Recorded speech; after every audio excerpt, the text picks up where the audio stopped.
Okay, let's go.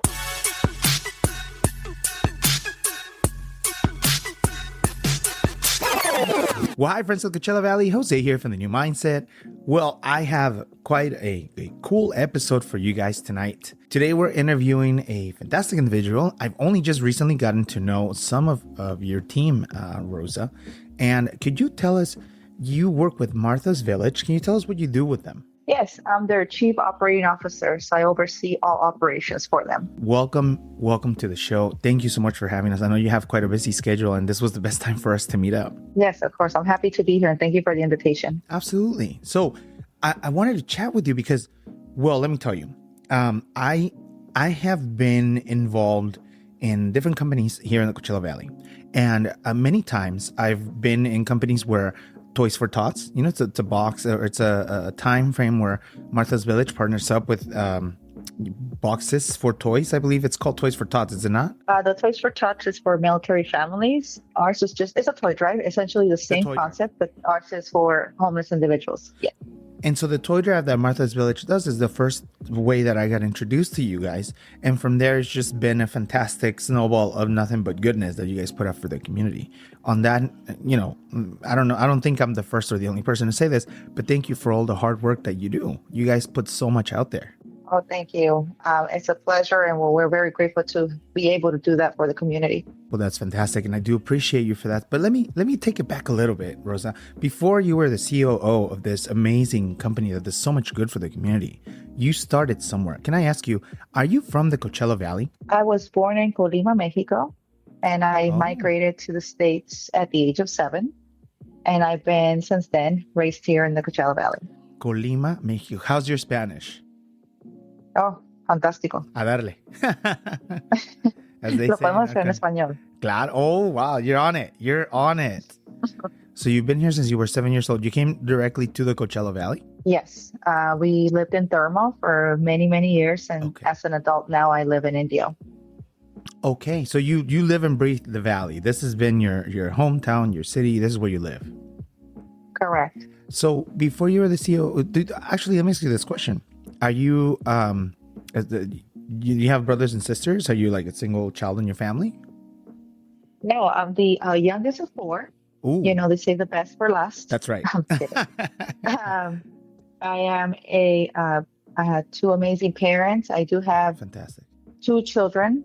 I have a daughter who's in her 3rd year of college at UC Santa Barbara studying linguistics. And my son is in his 1st year of college studying welding. Wow. So you're the youngest of 4. And so you didn't get any hand-me-downs. Usually the youngest of all is the favorite. That's all. Well, that is still a fact. However, my sister, who's the 2nd youngest, we're 8 years apart. So the hand-me-downs are kind of difficult at that age. Right. So then you went to school where? I went to 2nd through 8th grade to John Kelly, located in Thermal. Okay. And then I did my high school at the Coachella Valley High School. Okay. To me, high school are kind of the formative years, right? That's the time where we have the most interaction with other peers. We get to kind of fall in love with certain passions and get to maybe not know who we are, but we start discovering, little hobbies here. And then we start to kind of make our path as we go. Do you think that at some point during your high school years and your, years where you were starting to grow up, did you ever find that you were inclined to helping the community the way you do now? Actually, I'm going to have to say that what guided me in this direction was as an adult and finding myself as a single parent of 2 children and not having any education as far as college education. I had graduated from high school, and I found myself in a situation that I knew that in order to provide for my children, I had to further my education. Okay. And that's when I decided to go back to school. And I went back to school and I started studying for my bachelor's is in early education. And that's where I found my love for early education. And during my young, early 20s, I did work at Martha's. And when I worked there, yes. So this is my 2nd term there. Oh, okay. So I worked there and they had a child development center, which we still do. Okay. And I left Marcus to further my education. And once I was done, I always said I wanted to come back to run the child development center that we have at our facility. So then I'm just going to ask you this because it only makes sense to me. So I would imagine that you have had every single job at Martha's Village. Yes. When Wow. I came back to Martha's, I started as a part-timer community case manager for rapid rehousing. And of course, that was the only position available at that time. So I knew just to wait my turn. And other positions opened up in the development department, which is the fundraising department. And that's the first time I got involved with them was during the Thanksgiving Day 5K. It's our largest fundraising event. So I had extra time because I was a part-timer. So I asked them if they need any help. And then I got involved, eventually got promoted to that position. Once I was in that position, the director of the Child Development Center had retired. And I went ahead and I applied for that position, which was the one I wanted since the beginning. Okay. And from there, it just continued to, I guess I just realized that I knew I could make a bigger impact once you're at a higher level because you're able to see the bigger picture and where you can be the most impactful. So early education is big. I'm sorry. No. Go ahead. You're passionate about what you're talking about. I love it. I don't want to stop you. That's really cool. No. Well, in the Child Development Center, I know it's an important piece, but I knew that the children there, education was just one piece. There was other things that had to be addressed, like their housing and the stability between the relationship with their parents. Yeah.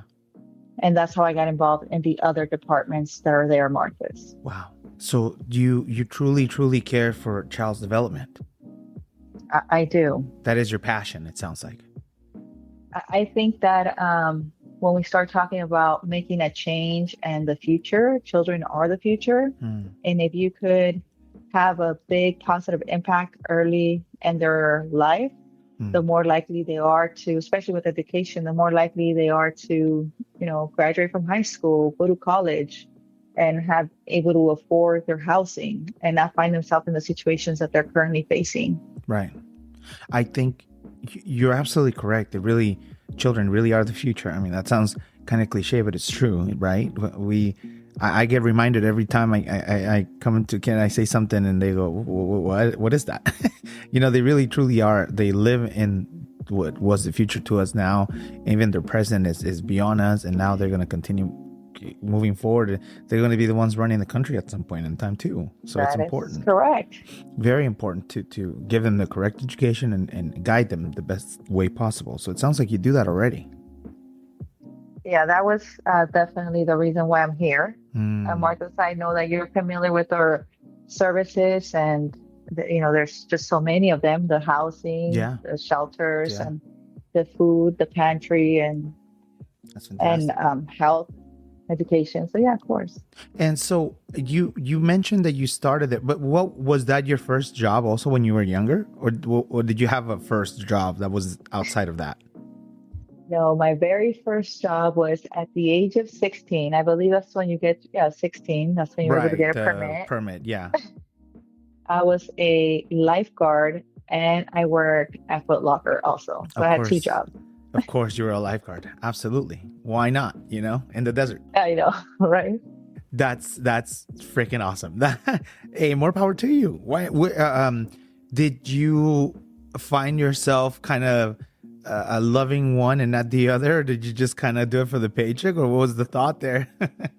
Well, the lifeguarding was a summer job, and I was part of the swim team. So our coach, kind of encouraged us that, we're good swimmers. Therefore, that is a job opportunity. And that was like my very first job, but it was just a seasonal. It was just like for 3-4 months. And then I started at the same time working at Foot Locker, and that was like a year-round kind of job. That's fantastic. I honestly, something I've always learned about the type of jobs like at Foot Locker is that you truly, because you really get to interact with the public. So you really get to be, you got to deal with all sorts of walks of people and for the most part, you're going to learn how to do the manual stuff, manual labor, right? Before you get into the sitting at the table. It's good that we all get to do that at some point in time. And, you got your experience the way you got it. Yeah, I think that's the best way of leading because you lead by example. You know what it takes each position, and you're able to speak from firsthand experience versus just off of a book and not having any of the background and some of the challenges, some of the things that you just faced by experiencing the position. Always, 100%. I agree. Well, let's cut to a quick commercial. When we come back, let's talk about what's going on today so we can talk a little bit more about the fun stuff. Sounds good? Yeah, great. Awesome. We'll be right back.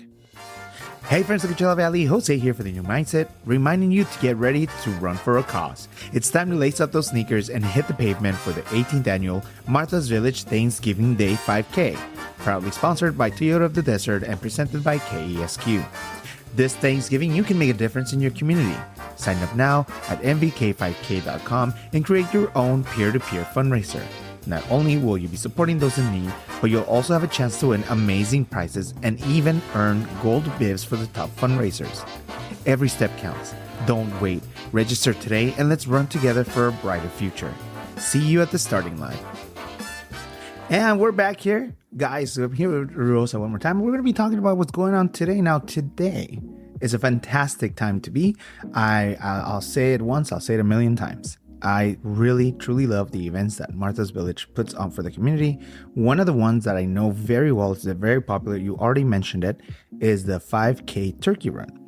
Now, this happens, and well, you tell us the details of everything you want, but I do want to ask you where it started, when it started, and why it started. But go ahead and tell us, where is it held?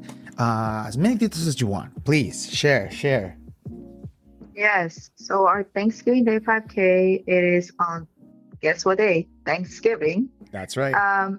This is our, I believe, it has to be like our 14th annual, 14, 15 maybe. Yeah, Gosh, it's been some like it's been quite some time. I feel like you're right. Yeah, I think it's the 15th. I'm almost sure. Yeah. We'll review that and figure that out. But it's been around for more than 10 years.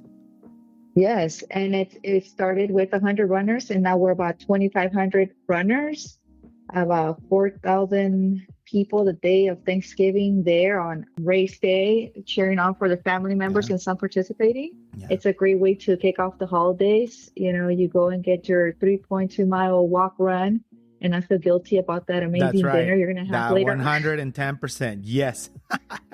Yes. And what better way to have fun with a family and give back to your community. The proceeds of this race go back directly into our programs for our kitchen, for our meals, for our housing. So it's a great way to, give back to the community.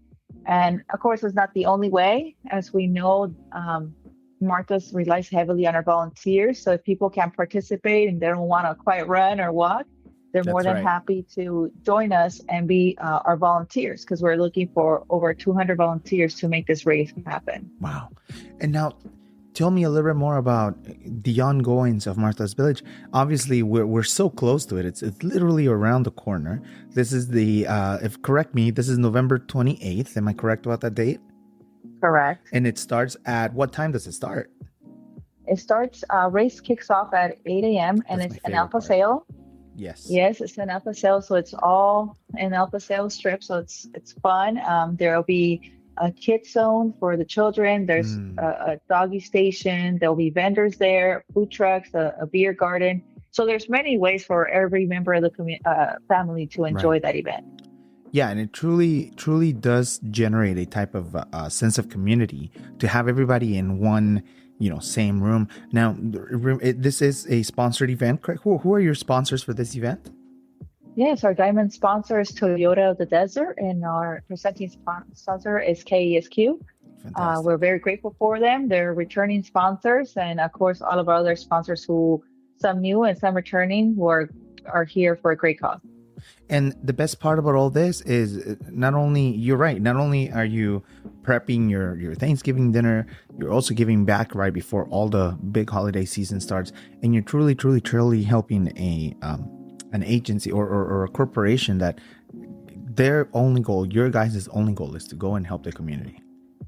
Yes, I am very fortunate to work for agency whose sole mission is to help the most vulnerable members of our community. Fantastic. I'm very, very happy. I've been doing this for 11 years. So this is Wow. my 12th race because I started right at that, Wow. right at the beginning of it. So I'm very happy. I've been part of it every single year. It's totally worth it.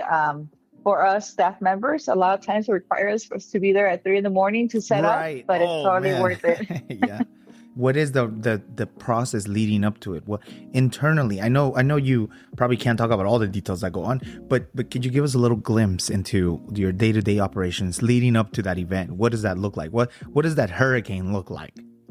Oh man, so it's a lot of moving pieces, but the main ones are getting enough participants. So having media awareness, just social media and recruiting gym members to run and try to create teams.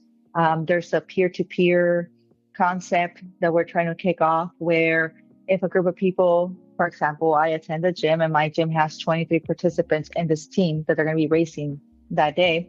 And if we were to raise money, then we collectively are able to raise money as a team. So hopefully it's a peer-to-peer kind of fundraising. That's pretty cool. So then getting that started has been good. We have a new mascot, Turk. So that one was fun. Can't wait Trying to to meet get Turk. all the details. I cannot Turk wait is to meet amazing. Turk. So developing that,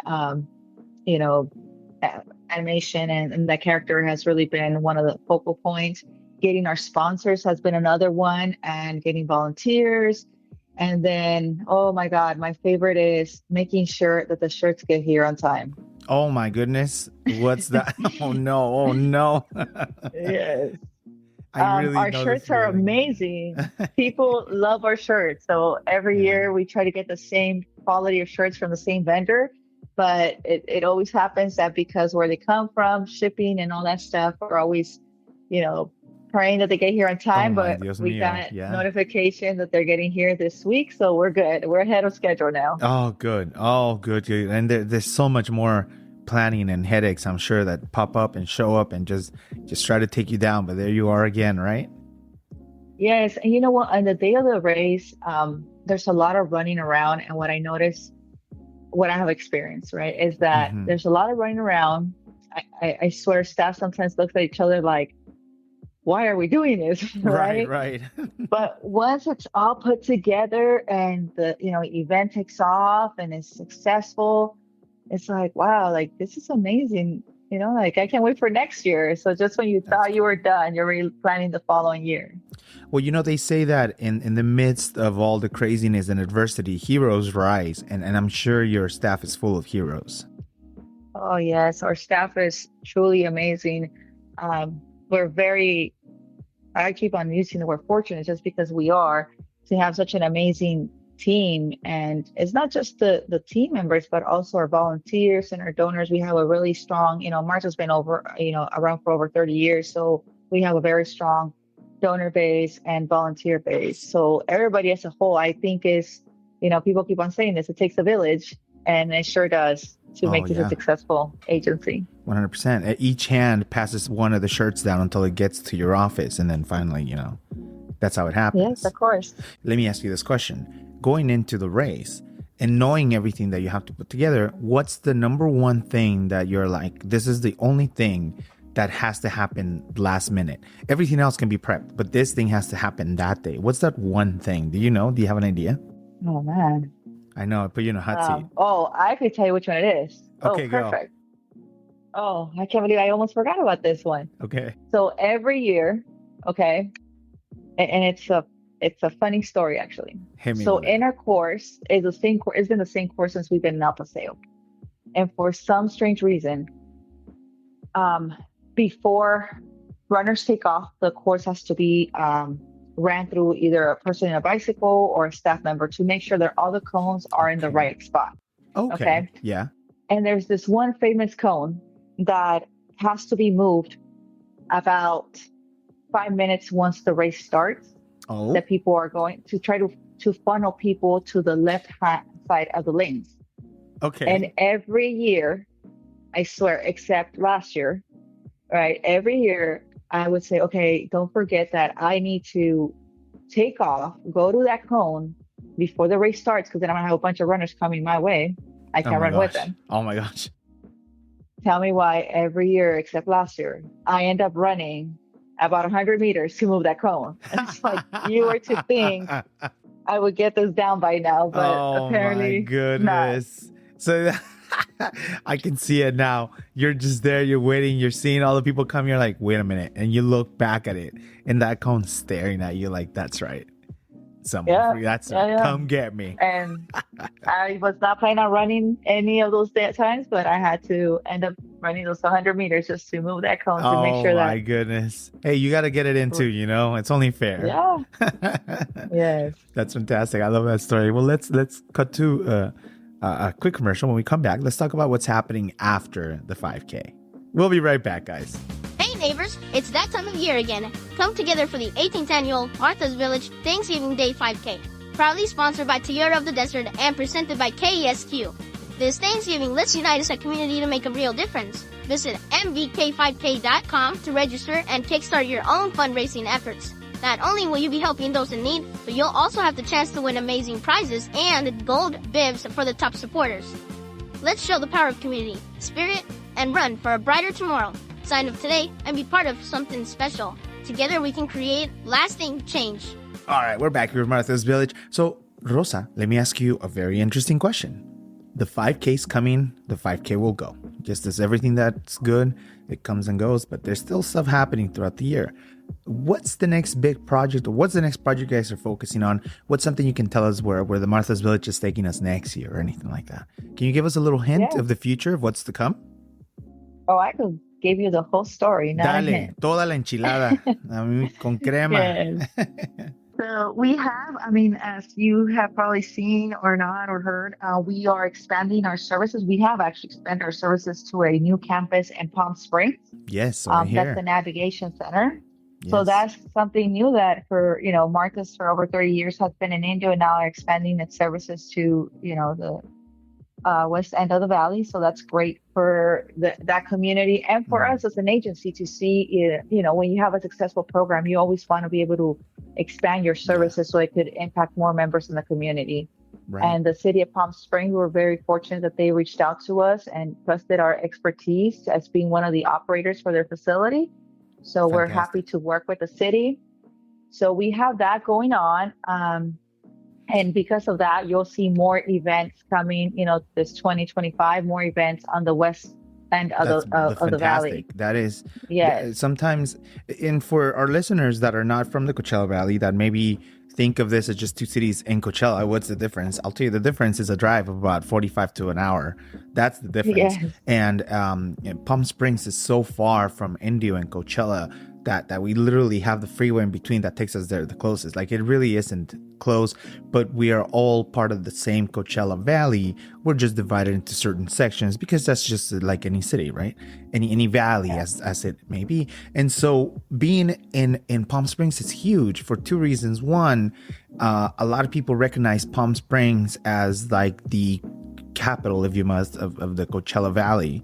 And two, a lot of our tourists and our tourist sector kind of thrives there in Palm Springs. So I can imagine that being able to do your events there would bring a lot more eyeballs to everything that you're doing. It's only going to grow, right? Yeah. So, I mean, you mentioned the distance between Indio, where campus is at, and Palm Springs, and you mentioned the freeway. But for these folks, who a lot of them don't have transportation. Right. That's right. A 40-minute drive for me and you could turn into hours for them on the bus to access these services. Yeah. So being able to take them over there, that's great for the community, the homeless population out there. As far as reaching those potential new donors or volunteers in that area, well, it's great because we know that Palm Springs is a very giving city. As a community, they are a very involved and giving community. And I know that once they are presented with the opportunity for them to give back, I know they'll step up to the challenge, like they have in many of the other organizations and missions that they actually serve and help. In addition to Palm Springs, we also have, which this you have to understand how important this is for me. It's a project where we are expanding the Child Development Center that I was talking about earlier in our interview. Yes. And we're expanding it from a 55 slot Child Development Center, fully licensed through the state of California, funded through the Riverside County Office of Education. We'll be expanding that facility to 102 children capacity. Whoa. Wow. Yeah. It's tough. It's easy to hear those numbers and think it doesn't mean a lot because it's just numbers. But the reality of every single life you're going to be able to hit and touch and educate and push forward. I mean, that's not an easy thing to achieve. That must have taken you so long to even, I can't even put in words. Well, I've been at Martha's for 11 years, so this has been a dream of mine. Wow. Okay. Wow. It's only been in the talks the last about 4 years or so. 2 years ago, we finally made the commitment, and we're now, COVID. I mean, come on, COVID hit, and Yes, it of course. just put a dent on a lot of things, right? And now we're fundraising to complete that project. There's still some fundraising to do. So there's anybody out there whose mission is for early education, we got a project for you guys. And That's fantastic. we're hoping that, we'll start construction. We'll be able to expand to 102 children. But what many people don't know is that when they think of Martha's Village and Kitchen, they think about the homeless population and homeless folks, adults. Yeah. They often don't think about children and how they're impacted by, their parent situations. However, this Child Development Center doesn't only serve homeless children. I would actually say about 80% of the kids who attend the Child Development Center are kids from the community who are currently housed, but whose parents, do you know how expensive childcare is? Oh, do you have of an course. idea? Well, I'm gonna be honest with you. I don't have kids, but I do have a lot of friends of mine that I myself have had to help because of the financial situation. And I'm not trying to throw anybody under the bus or anything like that. That's not the case. But I do understand that there's a cost to the point where you're reaching out to friends and saying, "Hey, my kid's school is just it's just so much money. I'm just kind of short, and understandably, looking at the way education cost is, looking at the way even just your rent is. I mean, honestly, we do live in a state that's a little bit higher, pay for commodities that shouldn't be so expensive, but they are. And so I can't, like I said, I understand your dream way better than you think. And I do understand that what you're doing is helping solve one of many problems for people that maybe don't have the means and ways to be able to give the children a proper education. Yeah. And you mentioned, California is a very, very high cost of living state. Right. And in California, it's one of the states with the lowest access to early education slots, childcare slots in the state of California. Riverside County is in the bottom. Yeah. In the county of Riverside, the Coachella Valley is in the bottom of that list. Right. So being able to expand these services for these folks, it's a great thing for the community, but also it allows us to do a piece that people don't know we do at Martha's, and that's the homeless prevention. Meaning, wow, if you have to make a choice in between paying childcare for you to go to work and paying, let's say, your rent, that is a crisis in the household. 100%.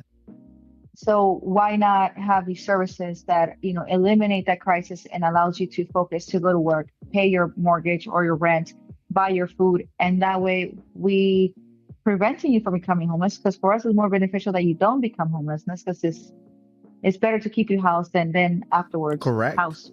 Correct. So yeah, that is truly, that is a big piece. That is truly a huge piece of this puzzle, helping people stay on track so that you don't have the problem of a homelessness. That is, it sounds like such an easy concept, and obviously there's too many layers to truly talk about it in 10 minutes of a podcast. There's definitely so much more work to do. And I'm very glad to hear that the person behind this mic is so passionate about solving a problem that seems unsolvable. You truly are creating an answer to any question that people have been asking themselves. How do we fix this? Yes. That's very, Yeah, very so that is amazing. the project that it's coming up 2025. I'm so happy about it. It's really a great cause, and me as the chief operating officer, I feel like if I could accomplish this during my term there of employment, it's a big accomplishment for me personally, Absolutely. because it's something that I've been wanting and something I'm passionate about, and that I know that it's gonna get back and continue giving after the fact. Do you find yourself okay, I'm gonna elevate you a little bit because you're talking a lot about everything, but I want to say this: a lot of leadership, that's good leadership, looks at the work that everybody does before their own, and that's very commendable of you. But you definitely have to put some work in there. 11 years in, it doesn't come free, right? There's so much blood, sweat, and tears. So thank you for doing your part as well as your staff doing their part, because I'm sure there's much more to the story, and you must have accomplished so much just to get to this point. And thank you for what you're doing. Thank you for helping the community in that sense. That's a fantastic venue through which you're doing it. Thank you. Thank you. Thank you. Oh, you're welcome. 100%. Pleasure. Well, let's cut to a quick commercial. When we come back, we're going to talk about pearls of wisdom. Before we do that, let me tell you, Rosa, what the pearls of wisdom is to me. About 7 episodes back now, maybe 10, I don't know, I lost count. A few episodes back, my youngest brother Eric, I'm the oldest one of 5. My youngest brother Eric called me out of the blue, and he goes, "Hey, I just heard your podcast. I heard the one with the DJ, and the DJ said, hey, if you want to learn how to be a DJ, call me. I'll be happy to help you," whatever else they said. And he said, "Yeah, my dream's always been to become a DJ, and I'd love to connect with her. Can you hook me up? Like, can you introduce me?"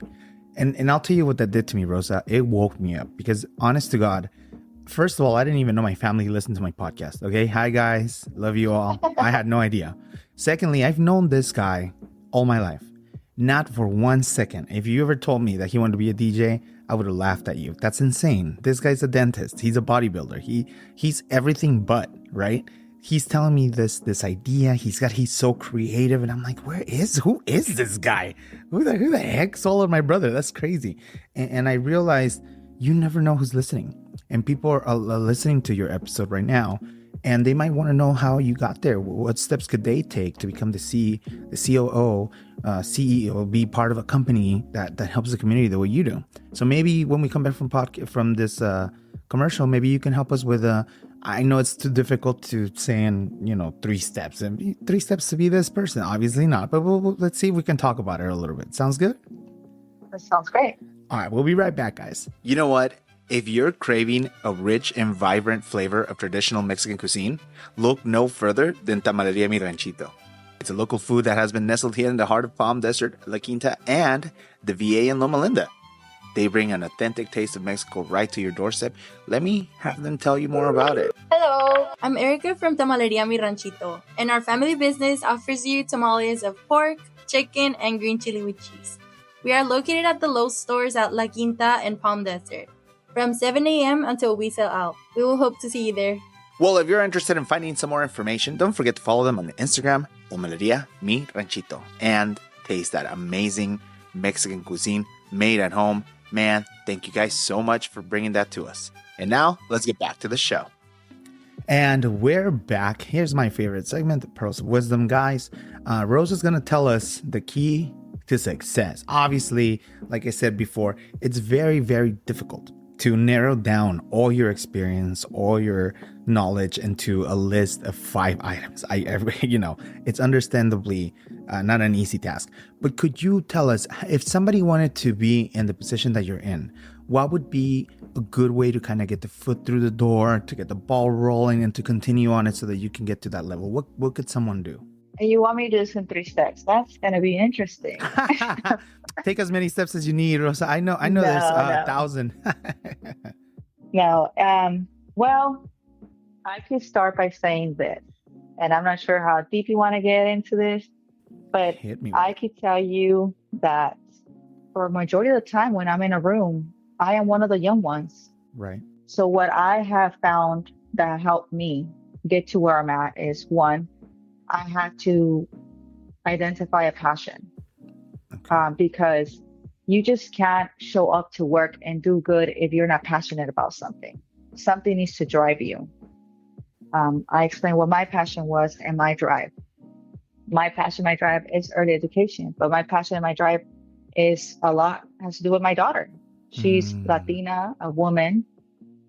She doesn't look like your typical COO or CEO. So that has always been, my top two things. Good. Then I would say educate yourself. Make sure that when you walk in a room, there's no question that you're the most knowledgeable person in that room, or that you feel confident that the information you're going to provide, that when you speak, people are going to listen. Right? Really and I would say third is to always just bet on yourself and carry yourself with the confidence that you have the first two things, which is your passion and drive, and you have your education to be where you're at. I think, right, if you follow those three things, you could accomplish pretty much any position you want. And no position is less than other. Right. Yes, I'm the COO, but I can't tell you that when I was a director or a manager or a case manager, my job was any less important. Right. But I could tell you that I don't directly deliver the services to the community. My staff does. They're the ones that are doing the everyday work. I just get to see the back end. It's so important to understand that you can do it. And something key that you said, something that I really love that you said, is educate yourself. Getting an education is so important. Every single successful person that has gone through the podcast, that has had a talk with someone else, that is encouraging someone, will always tell you, get an education. That is a key to do all this too. Yeah. And I don't want people to think that I'm talking down on those that don't have an education. When I say educate yourself, it's just learn what you want to do. Be the most knowledgeable person. Listen, I think everybody takes different paths when it comes to education. I have my daughter, she's in a 4-year college. My son is doing a community program, and he's more of a vocational, in a year and a half, he'll be done. Right. And there's nothing wrong with that. He decided that his passion and his drive was he wanted to do welding because he has a passion for horses. Awesome. and that's awesome. And being able to make corrals for the horses and stuff. And that is perfectly fine. So I don't want people to think that education, I chose to get, I had my bachelor's for early education. And it was when I wanted to, be the COO, and I was offered, a possibility of becoming that. I was not required to get a master's, but I chose to further my education to know that I was ready for that job. And I got a master's in organizational leadership. And just be very knowledgeable of what you want and what it takes to get there. And so you are the more educated person on that subject when you walk into that room. Yeah, understandably, of course. Yeah, there's certain different levels of understanding and education. I agree with you 100%. I do think that pursue your passion is important, and in pursuing your passion, you will learn, and in learning, you will teach, and in teaching, you will learn. And I love that song by Phil Collins, 100%. It's so true. Well, man, that's a perfect note to end on this. So I don't know what else to say except tell me, Rosa, before we say goodbye to our listeners, could you please share with me, I understand there's a website that we can talk about that people can sign up still, right? To go into the 5K run. What is the last day to sign up for that? Oh, the day of the race, right before the race, we're signing up online. However, registrations are cut down like the day of like early morning. Mm-hmm. But if you go the day of the race, it'll be on-site registrations. There is a MBK 5K website. However, if you go to our www.marthasvillage.org, it's our main website that has all of our programs, and you'll have a prompt that pops up like within seconds that you log in. Perfect. That directs you, if we click on it, directs you to register for a 5K. Perfect. You can always follow us on Instagram and on Facebook. Our Instagram, you're going to see a lot of Turk out there. So I suggest they go and follow us on Instagram. That's fun. For all those fun videos. And of course, everything that's going on at Martha's Village. That's fantastic. And what's the handle for the social media? The social media handles, where are those? Martha's Village. And just Martha's Village. Yeah, it's just Martha's Village for our Instagram and for our Facebook. Fantastic. Well, Rosa, I wanna say once again, thank you so much for being on the episode. I truly got a lot of insights from you. I think I'm looking at this a little different now. I'm very excited for projects you have coming out in 2025. And I do hope that the new mindset is there to help and assist in any way that we can. We're very, very proud of this community, and we're very thankful to have somebody like you, one of our community leaders, be so passionate about helping us and being part of it. Thank you. Thank you from the bottom of my heart. 100%. Well, thank you for giving us a platform. I mean, you decided you're another member, right, of the community who's trying to do good. I mean, you could have taken this podcast and gone in so many different directions. Yeah, but there's right. Instead, you are raising awareness of this in the community, that obviously you're part of. So thank you for the platform. Well, absolutely. It's my absolute pleasure. Well, guys, with that, we want to say thank you once again to all of you for listening. If you're listening this morning, have a great day. If you're listening tonight, have a great night. Bye-bye.